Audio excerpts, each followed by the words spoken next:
I've spent most of my life striving for all of these things, and I've now got them all. So why am I exhausted? Why am I constantly running?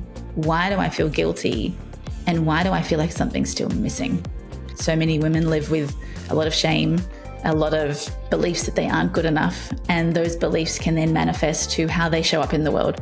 It doesn't matter how much money you spend or how many times you want to change something if you're ultimately not happy with it. And that's coming from the root cause of you were never happy about your appearance to begin with, whatever state you started out. By helping them feel beautiful very much from the inside out to determine what their version of beauty is, then they're able to show up as their best selves. And to me, that's what makes any woman more beautiful, when she's whole, when she feels fulfilled, when she's got her peace.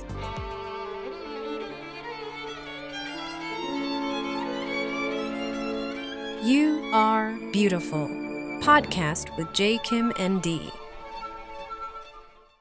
Welcome to the You Are Beautiful podcast with J. Kim, MD.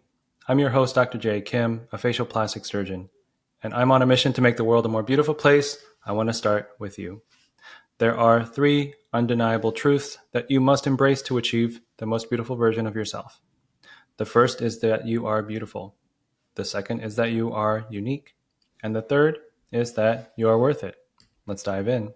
Today, I am joined by a wonderful, beautiful woman all the way from Australia.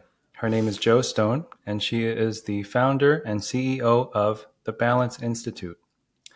We're going to talk today about her journey through all the responsibilities of life as a beautiful woman and how she overcame it and how she's empowering other women to do so. So welcome to the podcast.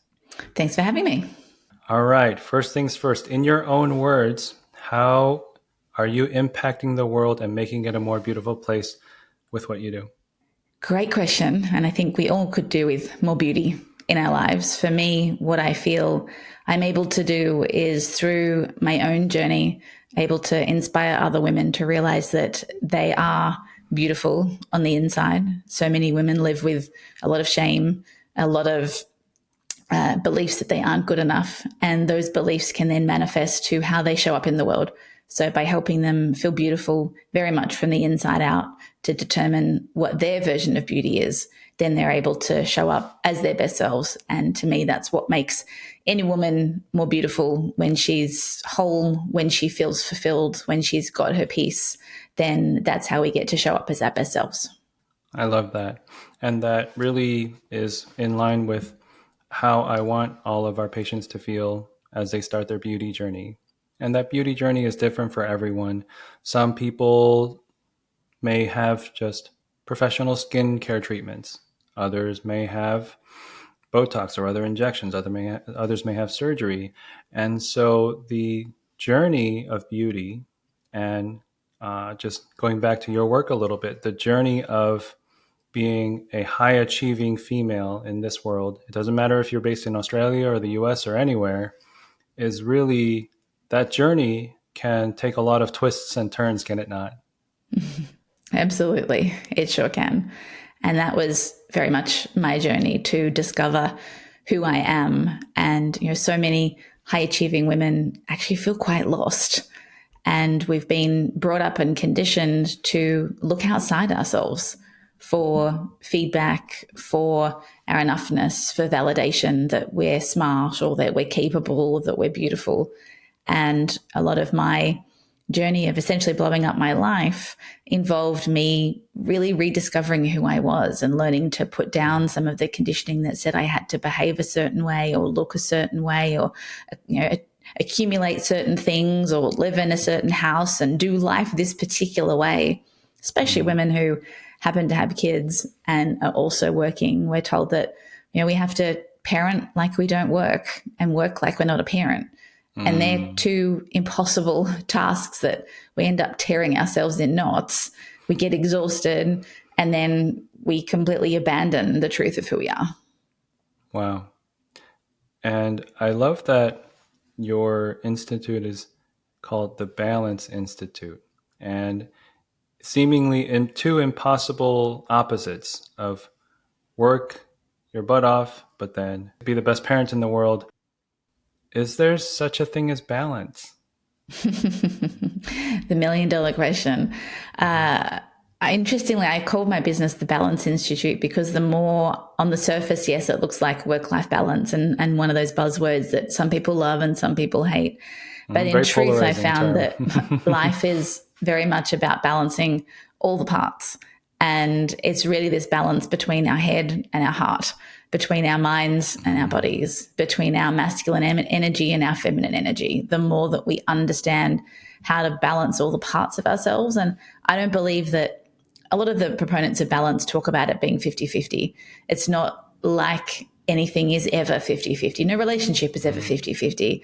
And the more you can just say, well, I'm going to find the balance that's right for me, not the balance that somebody else says. And that can change from day to day. It can change from season to season. You know, the balance I have now, my two kids are 14 and 11, looks different to when they were toddlers.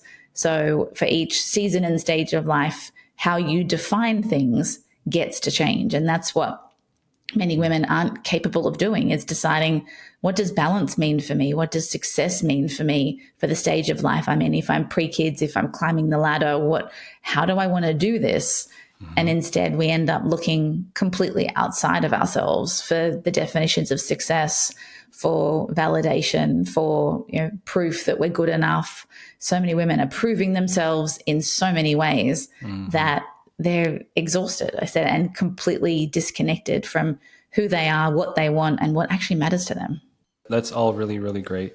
A couple of things come to mind. The first is that this can be quite taxing in terms of reassessing yourself at certain parts of your life, which ties into the next thought, is that sometimes what got you to a certain point, whether it's career, whether it's family, whether it's your beauty, it's not going to get you to that next step. So would you say there's certain elements to that in your own life and how you coach your clients? Absolutely. There's very much some behaviors that women are particularly prone to that tend to serve us well when we're young or when we're starting off in our career. And these are behaviors that I thought were my superpower. I thought that they were the reason for my success. They were the reason for my reputation, the reason why my friends came to me. And I call this the trifecta of self-sabotage. And they're very much behaviors that all humans engage in. But for women, these can become kryptonite. They're very much career killers, they're joy killers, and they're confidence killers. So for me, those big trifecta are perfectionism, procrastination, and people pleasing. And perfectionism is pretty well known. Many women are quite proud perfectionists. They have high standards. They, want to look a certain way. They want their lives to look a certain way. However, all perfectionism is a 20-ton shield that we carry around that protects us from being hurt. Wow. As the beautiful Brene Brown has described it. So it's this belief that if we are not perfect, that we are not worthy, which holds us back in so many ways because we can't be human. We can't have a wrinkle. We can't make a mistake. We can't, and particularly those who are, let's say, more focused on their external perfectionism. Well, then, they might have a wonky nose or they might have this, but then in getting rid of those pieces and wanting to be perfect, the question becomes, well, whose definition of perfect are you following?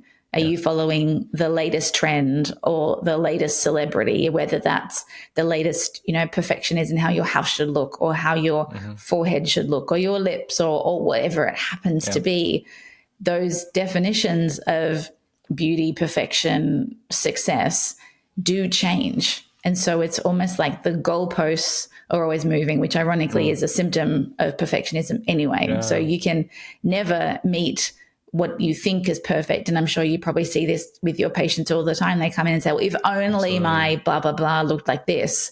And then they do that and they go, well, now that I've changed that, now this is wrong. And now I need to change this. And so it can be very easy to then get on this pathway of never feeling happy or fulfilled or really true to who you are, because something outside of you always has to change, whether that's outside of you in terms of your job, your partner, your house, your car, your nose, whatever it may be, it can manifest in different forms.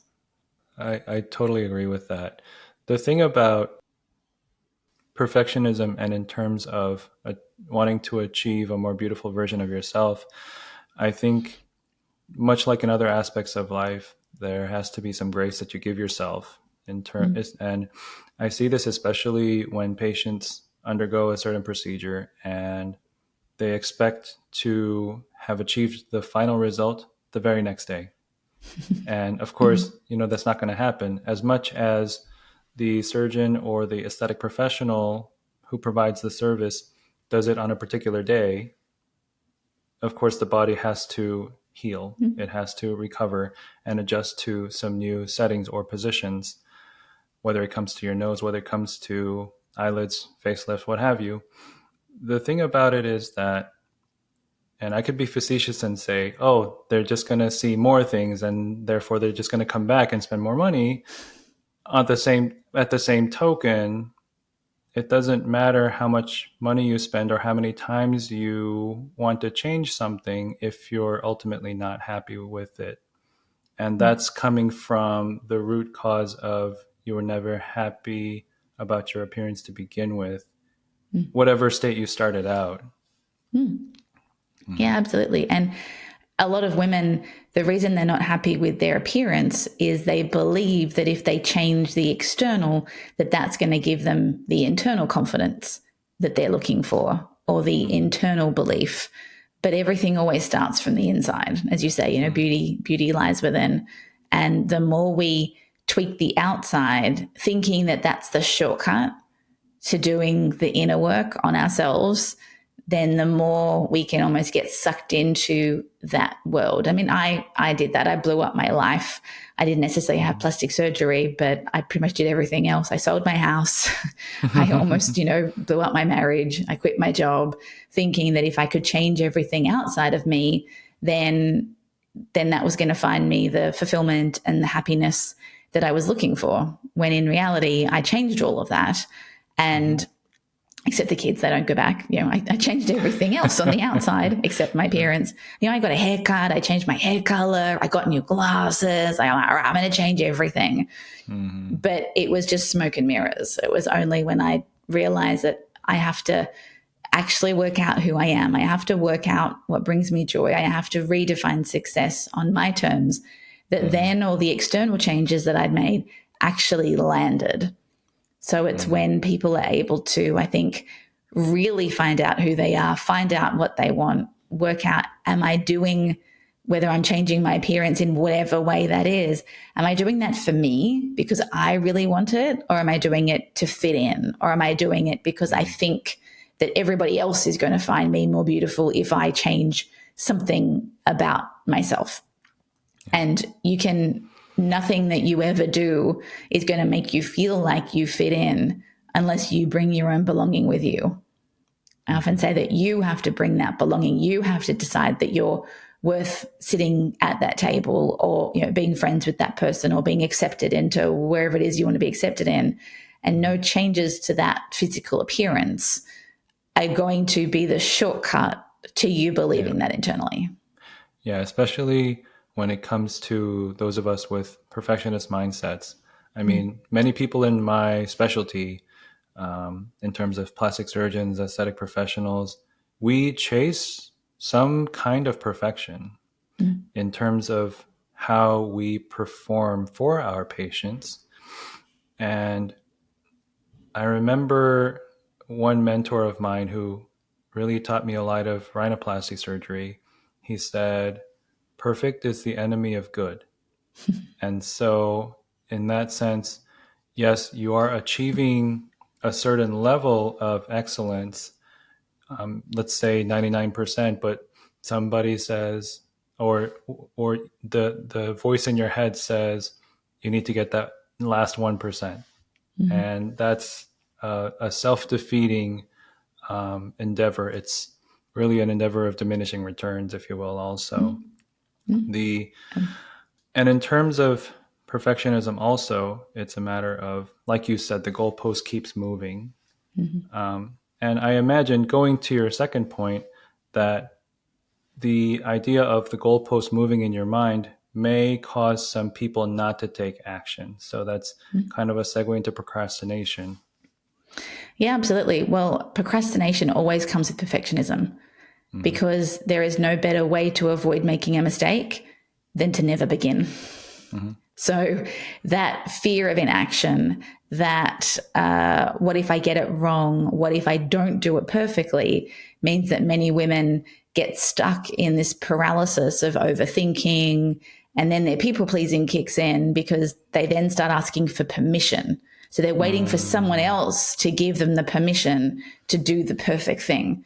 Now, of course, that permission rarely comes from someone else, and they don't ever know that it's going to be perfect. And so they get stuck in this loop of those three, which they call that the triple P trifecta. They go around and around and around, getting more and more frustrated, more and more overwhelmed, more and more burnt out, feeling more and more lack of confidence until something breaks. And then whether it's their health or a relationship, and finally they have to give themselves permission to make a change, whatever that change is that they're looking to make in their life, whether it's self-acceptance, whether it's the decision to go ahead with something, whether that's investing in themselves internally, externally, changing their jobs, whatever they're looking to do to make themselves feel more whole. So in terms of your own blowing everything up, like you mentioned, is there, can you talk to me about a certain point at which that mindset started to change from, I got to hold everything up, and then when everything came crashing down, this is how I want to rebuild? Can you walk me through how that happened for you? Yeah, so I very much had what I thought was the perfect life, the life that I should have. I became quite senior, quite young in my career. So I was in financial services in insurance companies, and the goal was always to have a chief in my title. So to be, a chief and in the C-suite and at the executive. So I became a chief, and I was a chief marketing officer. I was in a global company which was listed on the New York Stock Exchange. I had an Asia Pacific role across 5 countries. It was like, right, ticked all the career boxes. That was in my early 30s. I was also on a not-for-profit board, so starting my directorship career was also part of it. I had 2 kids. I had a husband. I had built my dream house from scratch, which is very much the great Australian dream. We built a lot of houses here. So I'm sitting back in my early 30s going, okay, I've done everything that I thought was going to make me happy. I've spent most of my life striving for all of these things, and I've now got them all. So why am I exhausted? Why am I constantly running? Why do I feel guilty? And why do I feel like something's still missing? And I was pushing my body a lot. I was doing triathlons in between my children because, like any high achiever, I sat on, after having my first daughter, I went, right, I need to get my health back in shape. I'm going to do triathlons. So, like any good high achiever, I bite off more than I can chew. So I was training in 3 disciplines with a 6-month-old, and working full-time, traveling to Asia and New Zealand and everything. And is it any wonder that my body started breaking down? Because there's only so much you can push it. I completely ignored my body's need for rest. And I was very much this, come on, you can do it. You can push. You can do more. You can be more. And it was when I checked myself into the hospital with a suspected autoimmune disease that was incurable that I lay there and went, oh, okay, maybe my body is giving me signals that it's tired, but I was completely disconnected from listening to it. I didn't really listen to if my body was sore or needed rest. I would routinely go through the day without eating because there was no time for that. I had too much to do. My list was too big. And it was distracting me from showing up at home the way I wanted to. I didn't really have enough energy left in the tank for 2 little kids. And I was present at home, but not in the way that I wanted to be. And it was for very short amounts of time because I was traveling and working long hours. So that's when I went, okay, I'm living supposedly the life that I thought I wanted, but this isn't how it's meant to be. And so I decided that, you know what, the first thing I had to do was I had to sell my house, because I had a big, beautiful house with a pool and 5 bedrooms and the chickens and everything, all the pets. But it came with a really big mortgage. And so I felt very trapped in my job. I couldn't leave because I had to, if I was going to find another job, I had to make the same mortgage repayments, and they were really, really high. So I thought, all right, let's take the financial pressure off, sell the house, move a little further out of the city, downgrade the house, which was the moment that I had to really sit there and decide that I was going to quit the race with the Joneses. I remember the night before our house went to auction, everyone else had gone to bed, and I had it was a beautiful evening. The house looked spectacular because it was, ready, dressed for sale. And I was sitting in the living room with my beautiful big doors open, looking out at my beautiful copper water feature that I'd spent hours searching for, looking over my beautiful garden where I'd planted every single plant, and just bawling my eyes out and thinking, am I really giving this up? Am I really deciding that my freedom matters more, that my self-worth matters more, my mental health matters more than everything that I thought I wanted? And there was this pivotal moment where I had to decide, you know what, I value freedom more than I value my ego. I value what matters to me, what truly matters to me, over what I thought mattered and what I know impressed everybody else. And there was a real sort of pivotal crossroads when I had to literally walk across that bridge of fire to say, everyone thought I was insane. I built a forever house. I didn't build a house to flip after 18 months. I'd made all kinds of investment decisions that were not smart financially because, we put this in ready for the teenagers, and I had a 1-year-old, and my parents were like, what are you doing? This is irresponsible. We hadn't bought somewhere else. We just sold, not knowing what was going to be next. So there was and my parents are there going, my husband wasn't working at the time. I was the only income earner. She's like, you've got a big job. There's so much stress on you. You've got 2 little kids. Where are you going to live? What are you going to do? And I said, I have to do this. I don't know why. There was a really big intuitive nudge, and that was the start of my real journey to reconnect back to my intuition, to start following those nudges that say, what do you really want, and who are you really, and what matters to you? And that was when I realized that for me, freedom is a core thing. I have to feel free. And that's not free in what I should be doing. That's freedom of who I am and who I want to be authentically. So that began the journey of blowing everything up and trying to listen more to my gut. And as I started listening and blew everything up, it kept saying, okay, you've done the house, you still don't feel any better. And then you've bought another house that was older and further out of the city and lowered the mortgage. And okay, you've done that, still not free. You've quit your job, still not free. The one thing left is you. So how about you now start turning all your attention that you've had on outside of you, on the perfectionism, on the keeping up appearances, on the Joneses, and how about now you actually work out who you are? How about now you work out what matters, what pieces can you drop, what facades can you put down? How do you start showing up more authentically and bring into alignment who you are on the inside with who you are on the outside? So that was the long and painstaking journey that really then inspired everything I've done since, because I didn't realize at the time, it felt like I didn't really have a choice to do this. It was a real strong calling, but later on I realized how much courage it took to blow everything up and to do it that way, to really honor who I am above what I had, and just have this unshakable faith that it'll all work out and it's all happening for a reason, even though sitting there bawling my eyes out in hospital or on my beautiful brand new carpeted floor, it didn't feel like that at the time. But in hindsight, you can always piece together that it happened for a reason. And that was then the genesis of everything I've done since in becoming a coach, which was never part of the plan. And really now many other women coming to me who are on the verge of blowing up their life, or who dream of running away to the country and opening an antique store and, or whatever it may be. And helping women really unlock that sense of beauty and worthiness that changes everything. Wow. I'm just going to let that simmer for a little bit. There's so much good content. There's so much good insight there.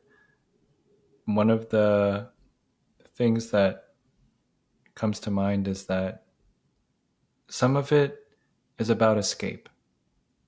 And of course, you're not going to rid yourself of all your responsibility, but it's the escape from the hamster wheel, from being the cog in the corporate machine or whatever machine you're stuck in, that allows you to take a moment for yourself to say, I'm enough.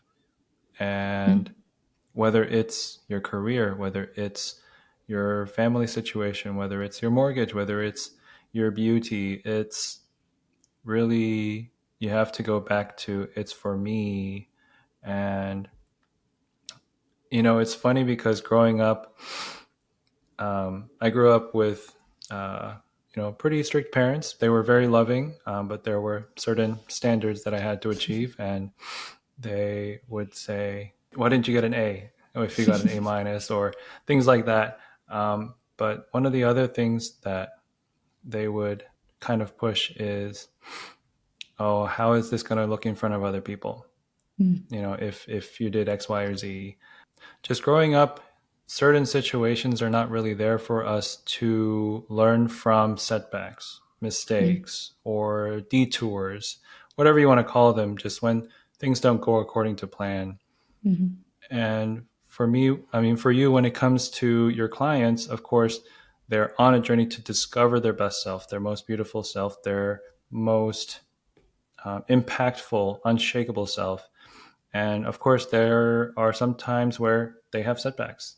And for me, when it comes to some of our patients, when they have started this beauty journey, and let's say they have on one of the visits, let's say they have a certain procedure, and for whatever reason, one of the complications that could happen, let's say after they have a rhinoplasty, they have extensive bleeding, and we have to stop the bleeding and make sure that everything's all right from that standpoint.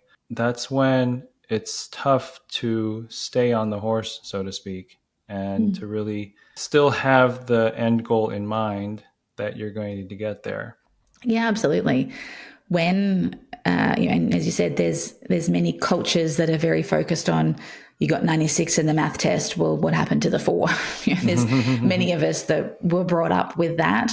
And is it any wonder then that we search for external validation? Because what we've been taught subconsciously by our parents, and many high achievers were brought up either directly that way, or they were brought up the way I was brought up, which was also you get attention for when you get a medal, when you get a prize, when you get an award, when you bring home a good mark.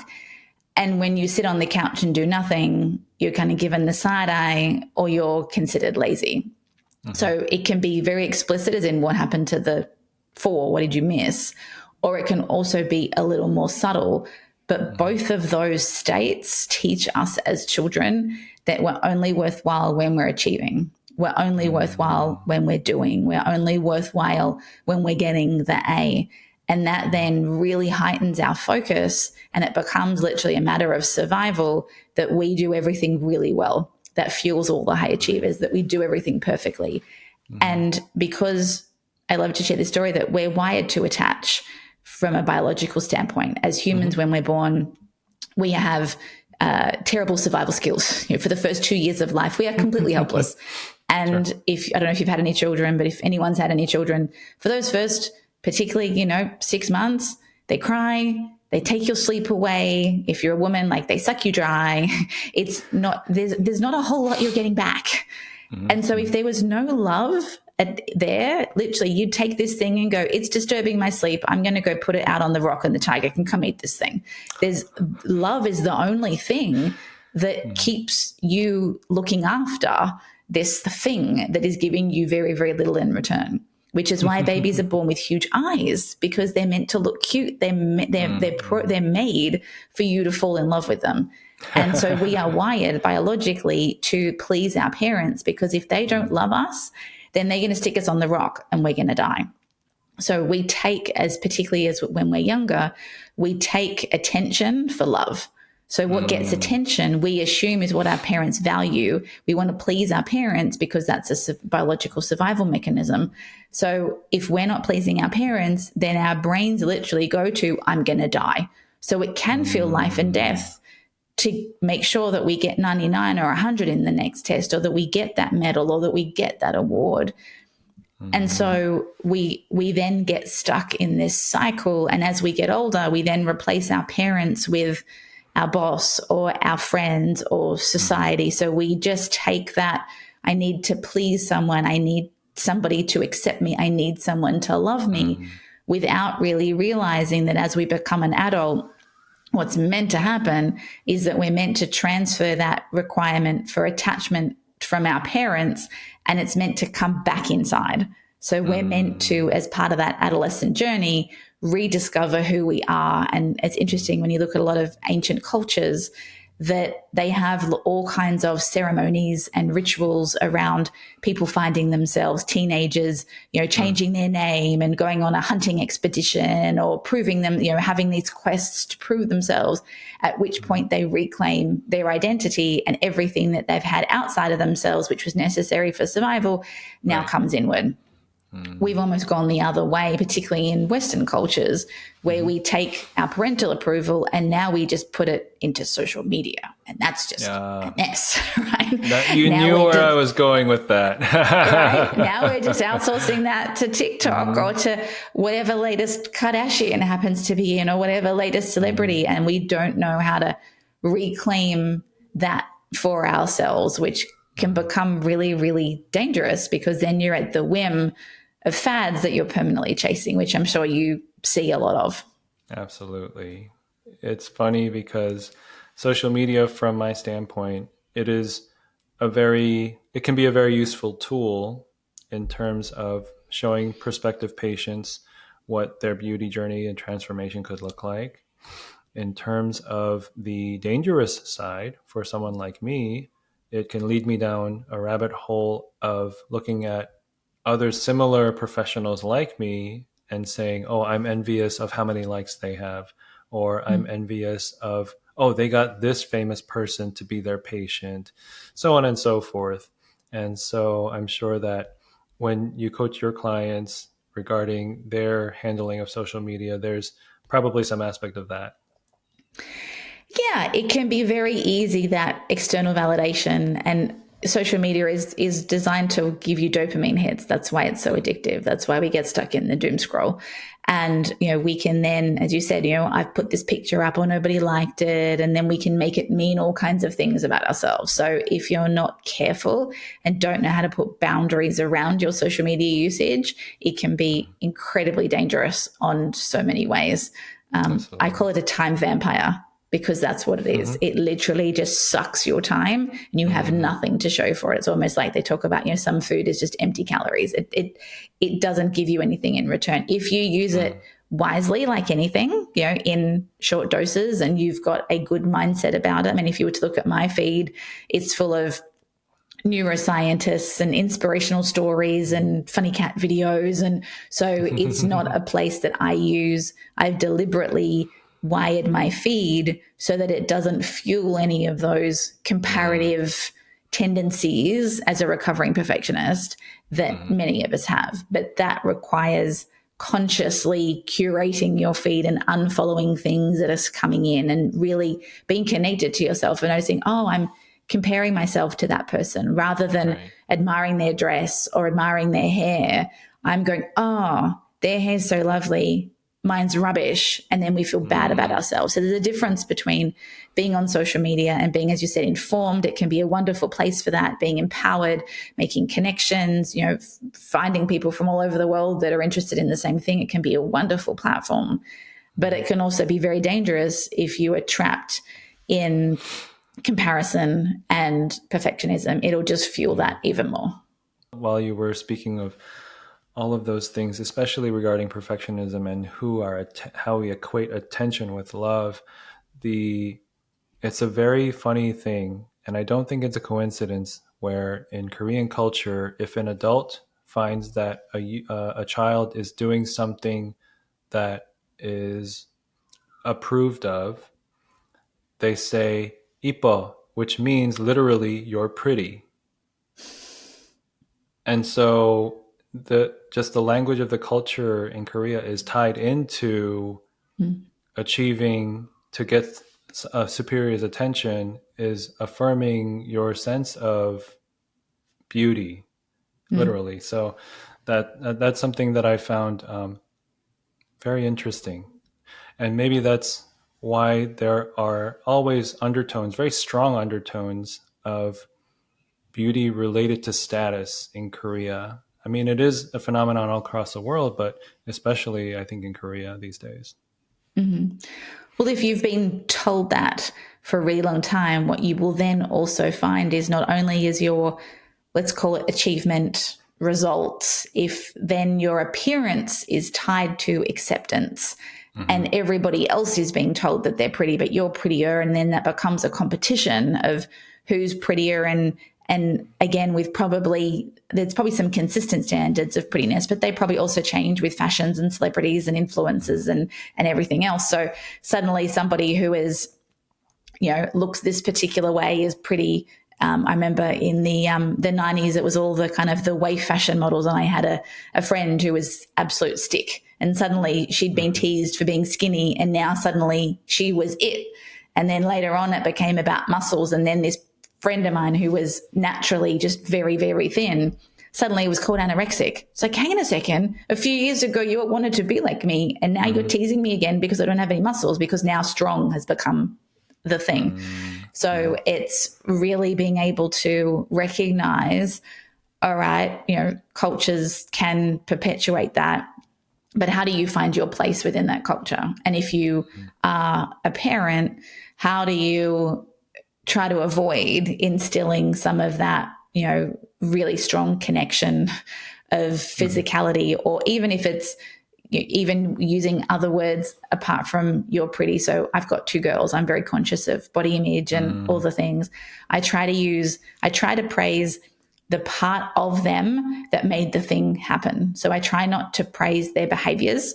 I try to praise their strength, their character, their personality that is not attached to the external thing, because the external thing is always changing, whether it's a math test or a athletics carnival or a run or whatever.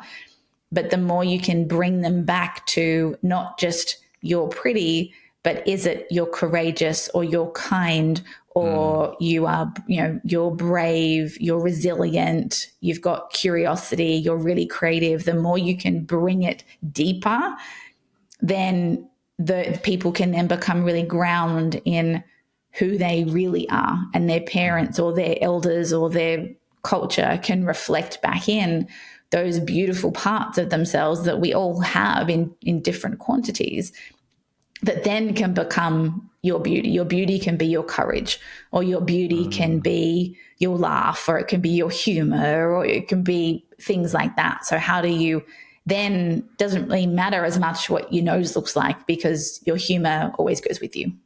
Your nose always goes with you too, but that can be a little more open to interpretation. Sure. No, I understand. And that's really a lot to try to change, really. And it starts from the head, and then you have to realize that is indeed the case, and that you do believe that you are beautiful, that you are unique, and that you are worth it. The just switching gears a little bit, and I know that as a mom of 2 girls, there are words of affirmation that show them how much you love them. In terms of encouraging them about their self-image, how do you approach that? It can be a really tricky one. And I've got a 14-year-old who's almost 15, and we're right at that prime teen, deciding what her body looks like, deciding what she loves. To be honest, what I've tried to do, because I grew up with a lot of sort of body image challenges. I had a very skinny cousin, and my grandmother called me fat. And so, like many girls, I grew up, it took me a really long time to accept my body for who I am. But the interesting thing is I've been the same size apart from pregnancy since I was 18. So I could still fit into my equivalent prom dress now. And you go, well, for all the shaming, nothing's ever changing. So why don't I just go, okay, this is what I've got. Let's make the Not many best of people it. can say that. So what I really focus on with my kids is leading by example. So I focus on good health in terms of, I do a lot of exercise. So I play team sport twice a week. I play soccer with a group of local mums. I play netball, which is an Australian sport, kind of like basketball. I play that in winter on the weekends, and I train for running events and things like that. So for me, I want to role model what health and strength looks like. So to me, strength is more important than beauty because everybody has different standards of that. I really encourage them to find what matters to them in terms of dress how you want, express yourself how you want, cut your hair how you want, whatever that looks like. And I've got my eldest one, who actually isn't really into beauty or anything like that, doesn't really care how she looks, just sticks her hair up in a ponytail and walks out. Whereas my 11-year-old is already into serums and creams and lip gloss and, makeup. And she's a real sort of girly girl, you would say. So with her, she's often, when you now take a photo of her, she poses with the lip thing that she's seen on YouTube and does the head tilt and all of that. So we're having conversations now about everybody's beautiful in their own way, and that beauty comes from the inside. And so we're already having lots of those conversations and really showing her that that there are so many differences in the world. I know you talk about, our uniqueness, that, wow, check out that person's really interesting hair, or wow, imagine if, your hair looked like that. Or so really opening her eyes that everybody's beautiful in their own way. When you see beauty is their kindness or their courage or their strength, that we can actually look beyond what's on the outside. So that old, don't judge a book by its cover, and really wanting to instill that inner wisdom and inner strength, to me, is one of the most important things. Like you said, that can be a challenge, especially with two girls at around that age, like where they're just starting to discover themselves in all aspects of their life, about who they are on the inside, as well as accepting their own appearance on the outside. I was going to ask, but you already started to answer, I think, to some degree, what you do for your beauty. And I think there's an aspect of your health that is really an integral part of how you continue to further your health and your beauty with exercise and things like that.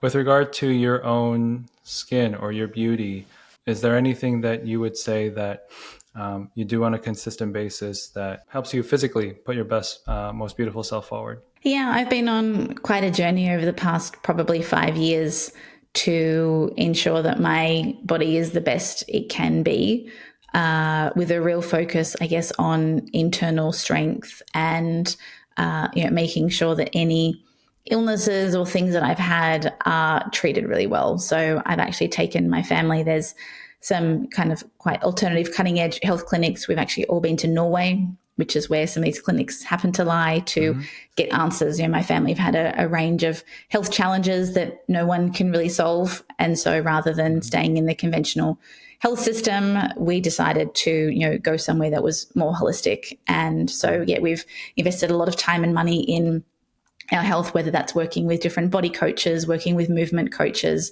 naturopaths, nutritionists, and really building up that beauty from the inside out, because I know that my skin is definitely better when I eat clean. So no amount of yes, there's, serums, and I'm in my mid-40s now, so I have to actually do something for my skin apart from stick moisturizer on it. I've come to terms with that. And, hormones, again, can be a challenge at this age. I mean, like, this is not what I wanted to be doing with my life. But you have to just continue to be gentle with yourself. You have to continue to get support in whatever area helps you. So for me, it's been a lot about nutrition, a lot about movement, and a lot about real body fundamentals in terms of whether that's supplementation or we have a cell mat, like a biomat that we lie on for cellular repair. So we're sort of really concerned with that deep core level healing, knowing that that will then filter through to the surface. Right. And I'm seeing more and more, especially in our specialty as plastic surgeons, as aesthetic professionals, that beauty, you can't really realize it or enjoy it or express it fully if you're not well, if you're not healthy. And so I think from 2025, I mean, the wave has kind of already been gaining momentum, but I think definitely into the next few years, we will see more and more this idea of beauty and wellness together in a more custom made, bespoke way where patients are, yes, achieving a more beautiful version of themselves, but also able to improve their health as well. So I think we're just starting to see the start of that. But I that's something that I look forward to. Yeah, I agree. I think it's really important that it's really difficult to feel beautiful if you're tired and you feel sick and you have no energy. Whereas if you want to bring your best self to the world, whatever package that's wrapped in, whether that's clothing or hair or skin or whatever it may be, that you want to have energy, you want to feel whole. And, you know, they always say that your health is your wealth.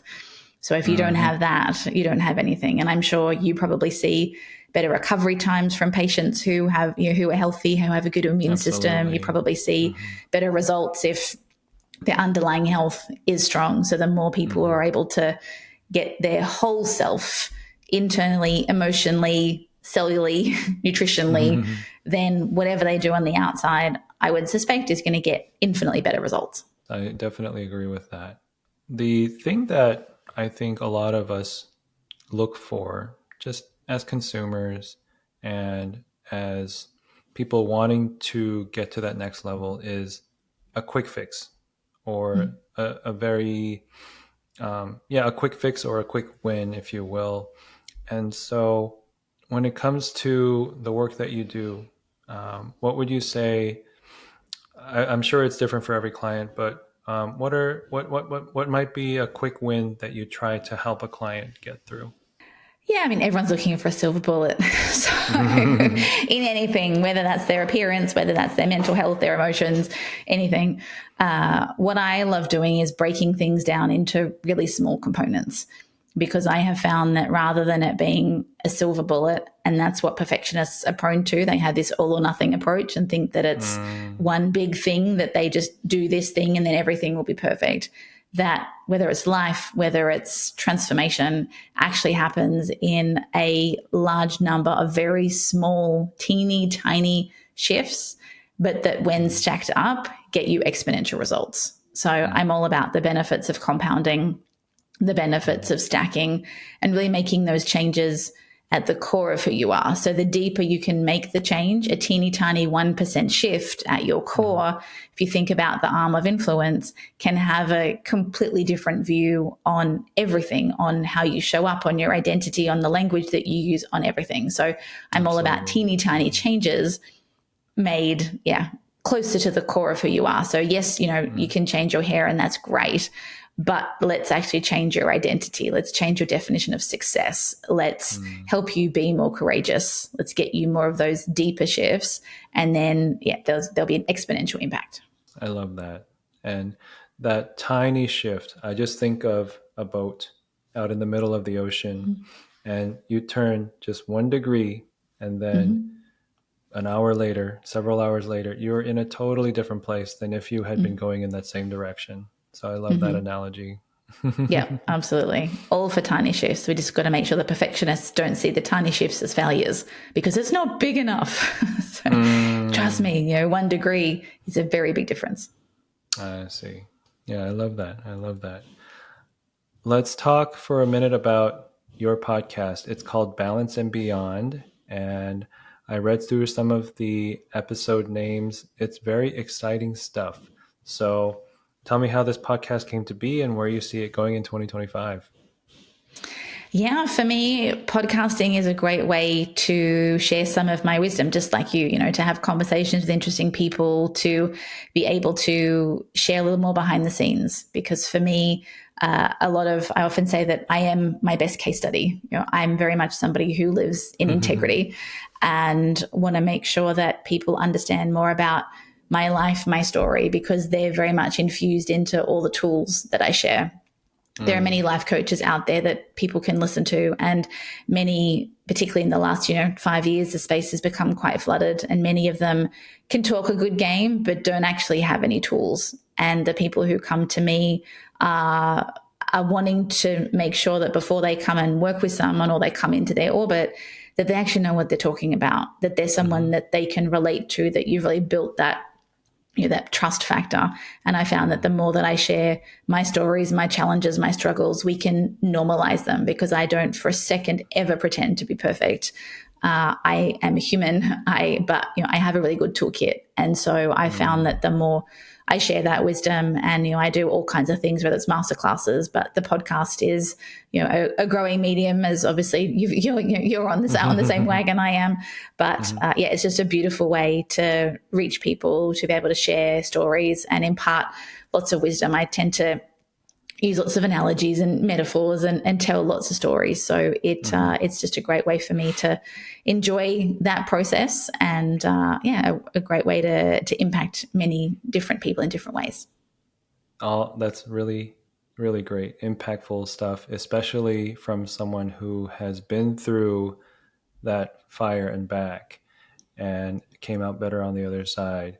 We're going to leave the link to Joe's podcast, Balance and Beyond, in the show notes as well. One thing I ask every guest towards the end is, besides your work, in what other areas of life do you find beauty? So for me, it's very much about nature.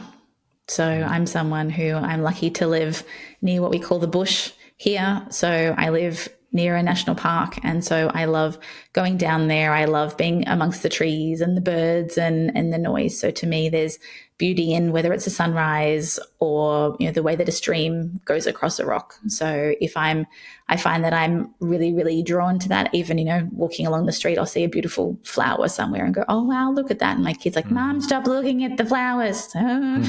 So for me, there's just beauty in nature. And if I haven't been in nature for a little while, I really get a bit itchy, and I have to just be amongst the trees, and that really sort of rejuvenates how I feel on the inside and out. I love that. And you're not the first guest to mention nature when I asked that question. And it's a totally different type of dopamine hit, because there's something timeless about it. It doesn't matter if we're living in the 21st century. It doesn't matter if you're living in the first century. There's always something incredible about nature that just fills your soul. Absolutely. All right. So if somebody wanted to get in touch with you, to work with you, how can they do that? So the best place to visit is my website. So they can visit balanceinstitute.com, and there's a range of free kind of content they can watch on there, masterclasses and things. And then if they wanted to find out more about what we do, they can always book in a call. And there's a link on my website for them to do that. All right, everybody, you heard it here. Ms. Jo Stone has a way for you to reach out if you want to connect with her, if you want to be a client, if you want to learn more about Jo and her journey, as well as how to achieve the next level in your life journey and to achieve a more beautiful version of yourself. We're going to leave all the links in the show notes below. And like always, we want to thank our guest for being on the You're Beautiful podcast. Please leave a comment, leave feedback, share it with a friend. And again, remember these 3 core truths. You are beautiful, you are unique, and you are worth it. Until next time, take care.